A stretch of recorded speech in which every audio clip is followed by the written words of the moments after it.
time be that? Well, that's the artist of the week.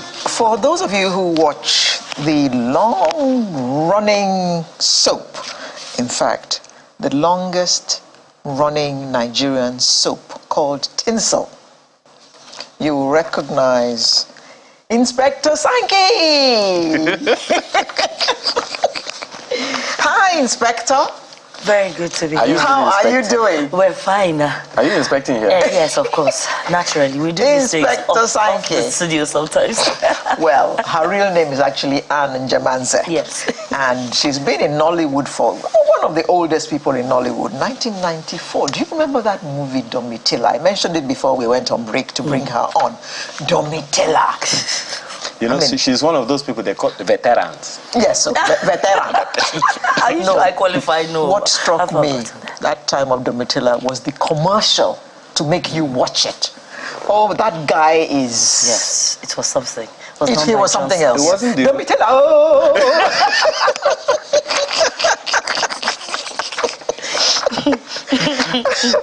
Welcome, and good to see you. Thank Not you. on the set of Tinsel, not as Inspector Sankey. You've been in this job now for a long time. What has your experience been? Has it been good? Has it been bad? Has it been ugly? Or a mixture of all the above? It's a potpourri of all of it, but I thankfully will say it's been more of good. It's been able to open doors that I didn't think ordinarily would just open. I mean, because people see you, they recognize you, they grant you certain favors, you know, and honor you where you're not expected to be honored. So it's beautiful, I would want to say that. How do you juggle being an actor with being a mother and a wife? Okay. First of all, I'm not married. I'm a single mother. I apologize. But that is not bad. There's nothing wrong with that. It's okay. and I have 2 grown-up children. Now I think they're learning to mother me. Oh, okay. You told you some parents need parents. To keep them from their phones. Exactly, it's their turn. So, and then with work too, why not? You just find space in between. Certain sacrifices you have to make. You can't help it. Win some, lose some. But then when... But Anne, when they were younger, yes, and you had to go on location, how did you cope with that? Oh, no. I had family, but they weren't always there because they also had things they needed to do. So sometimes it resulted in losing a role. Just staying home. Yes, and just staying home. And then those periods when they had to go to school, it was crazy. It was, but hey, we're here. Right? You know, one of the natural things that will come to my mind in line with that same question that she asked you is there has been evolution for you in the industry. And one of the things that happens to anyone, you know, in your space is once you are innocuous, now you can't even walk down the road without, you know, getting catcalls or even being noticed and all of that. But it doesn't still take away the responsibility you have as an individual. How do you navigate those various roles that you have to play in society? First of all, I think it has a lot to do with the individual. You decide to play down to earth, reachable, with boundaries. That can happen. Some people actually enjoy that euphoria of having people always scream, oh, that's you and that's her. I've learned to live above of that. Look, we're in Nigeria. Reality dawns on you. We all need to work and make money, you know. So you bring yourself, for me, you bring yourself to a place where it is possible for you to live life like a human being. Down to earth. Down to earth. Let's get a little real here. Everyone sees the glitz and glamour of celebrity status. What are the downtimes, or how do I put that? You know, the other side that people don't see. Everyone sees that, and everyone actually expects a lot from you. They want you to be superhuman. Those are the downsides. And so, what any other person would do and get away with it is like a mountain. I say, committed a crime. What you're doing is wrong. So it's crazy, especially if you find yourself wanting to keep up a particular yes, about yourself. Yeah. And if you're not careful, you find that you just go delve and you forget what reality is. That resonates so well. When I first started doing Sunrise, I had a driver and I wanted to eat boli. Okay. Please stop, I want to buy boli. Madam, no, you can't buy boli on the roadside. I said, why not? People will recognize you. You see. You're on TV. I said, my friend, stop before I sack you. Let me chop my boli. Can you imagine, you know. So because I appear on TV, I shouldn't chop boli? Yes, I shouldn't be me. I beg, stop, let me buy my boli. But you know, I mean, really, well, thankfully, I'm not like you people already. I'm still on the background. Yeah, right. Yeah, right. Okay. So, but it's that transition for there are a number of people as well. Yes, thank you very much. There are a number of people, right now who are finding it hard managing that celebrity status. And there are those who will get into it whether they want to or not. They will get into it not because they have anything to do with it. They just will get into it. Yes, because they just have to get because, I mean, you become a TV star or you're singing or you are on...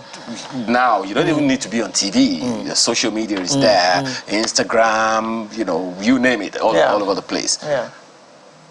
It's a lot easier now, that's the point, to become a celebrity. Is it? So to speak. Okay. Because with Instagram, with YouTube and all those things, you can just circulate to, that is true. Wherever and all of that. So managing that without any sort of management around you. With TV, you have a bit of something like a management, whatever, around you. But when you are on your own, what's the transition that people need to make?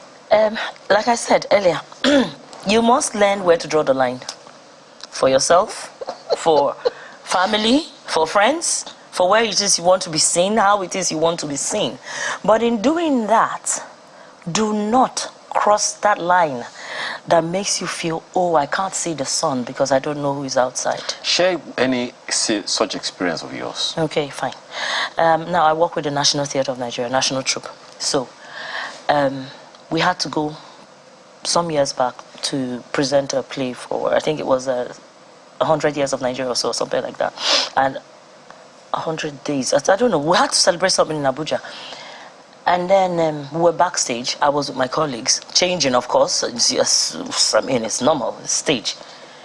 And one of the managers there said, Auntie Me, you cannot change here. I said, why? I'm going on stage right now. I don't, what do you mean? I said, no, wait. Hey, let's go and give. I said, you mean I'll go to that place, change, then come back here? You want to kill me? Come on. Let's be real. So people expect this, yes.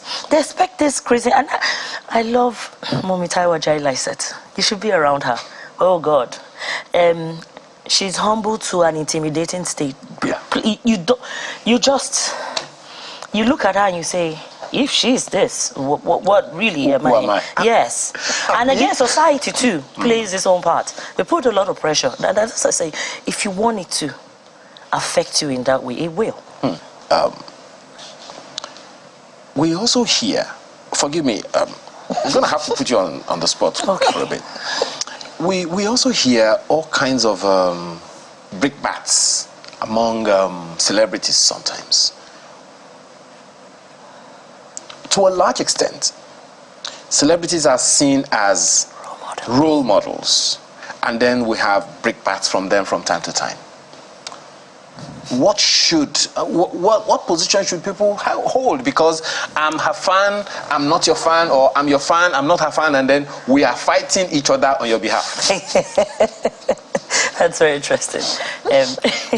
First of all, I do not subscribe to that at all. Keep your business your business. Even if I have an issue with you, especially with a colleague, I keep it out. If you can't settle it amicably, then it should be the last thing to do, to put out your dirty little in public. But I think it is a form of entertainment for people. Oh, really? Yes. You see, I say it, mental ill health is rife in this country. Because how do you explain it? You come out and maybe you're fighting over a man and the whole world needs to know that. It's embarrassing. Duh. It is. It's true. It's embarrassing. Why would you do that? So let the public have their fun if they must. Oh. That's my opinion. I don't believe that. What? Really? Anyway, I've had a good laugh about that. So we don't have too much time. And you're also a writer and a producer. Yes. How do you do all that? You're a motivational speaker, you're a cultural arts officer, you're a voiceover artist. Only you. It's God. It's God. Yes, it's God that is doing the voiceover. Yes, it's God. That is doing all those roles. Well, that gives me the ability to try. To only try. Well, you must have made some transitions in your career. Yes. There was a time there was nothing really. Nobody was like... what do you mean, nothing? Nothing. Like, as far as Nollywood was concerned, there was a time I was off the grid. Well, did you offend anybody? No. It's just Nollywood is harsh this way. And I think, of course, most of creative industry, they don't see you, they don't remember you. Yes, so I went through that phase and it was tough. It wasn't easy. And so I got a job. Somewhere along there, I got a job and I said, hey, acting won't pay the bills all the time. So get an everyday job, get a skill, learn a skill, and hone your skills and fly with it. And it was when that started, somehow, I have a man called Ehi Omokwale. He said, no, you sit down, write this drama, radio drama scripts for me, you do the voicing. And money was coming in. But you see, as far as Nollywood was concerned, nobody was seeing me for a long time. You have to be able to sustain yourself financially first, and then sustain yourself up here so that you don't lose it. It's not easy. It's not easy to just maybe be amongst so many people and they say, who's that? Oh. But now, that's different again. And that's why I say it just has to be God. For you to leave all that and still come again, be on the lips of people and still come again, There is something I need you to speak to. Thank you, Alera, for asking that question. You spaded it. How severe, how significant is the challenge of mental health among the creatives? Oh dear. We live in denial in this country a lot. And seriously, when you speak to some of the creatives, you begin to ask yourself, what's off? First of all, the pressure on them could push them to pressure to create? Yes, but not create. Push them to that place where you don't even know you're losing it. What kind of pressure? What's causing pressure? It can be pressure from society, pressure from trying to meet up, and look like keeping up with the Joneses? Keeping up with the Joneses, just putting up appearances and all of that. That could be very pressuring. And then people around you too, your love life, your religious life, everything. You can imagine. So it could, for some people, you could actually break, and you don't know when you cross it. And you forget that, I have a role to play in society and I have to catch myself together. And this is not a country where people really want to look at that. I know, I'm a mad person. But really, a lot of people need to actually go get themselves evaluated and continue in society. There's a lot of pressure. Does that then call for the individual himself or herself to foresee or The individual may not, but let people around them be able to tell you the truth. So they need that support system around themselves. Yes, they do. At the same time, there is a role that superstardom plays in the mind. Me like this. Don't need anybody. Okay. All right. And you know now. That's dangerous, man. That's a dangerous place. It happens. It does happen. That's what I'm telling you. Do you think people who think like that are okay? No. Yeah. They're really, I give it to a lot of my colleagues who are. And we've got to run in a minute or so. What are you working on now, apart from Inspector Sankey? What are you working on now? No, nothing for now. I do some of my underwears now and again. I send it to my sister who's in Canada. And yes, I know. Well, you sell underwear? Yes. Oh, how about that? What? Nothing. What else do you sell? What else do you sell? No, that's all. That's all. You actually make them? Yes, I have someone make them for me, and then, you know, I tag them. And I'm almost certain that you will still find them on Instagram as well. But don't answer that yet. We'll have to let her go. And Njemanze, Inspector Sankey. Detective. She's not inspecting. Detective. Skilled up now. I know. Detective Sankey. I'm sure if you all watch Tinsel, you would recognize that face because she's in almost every episode. She has to detect everything. She's how do they say, solving cases every week. All over. Thank you for and your her time best friend, today. Brenda Mensah. Yes. Yes. Thank you very much for coming. Thank you for having me. And we wish you all the best. Thank you very much.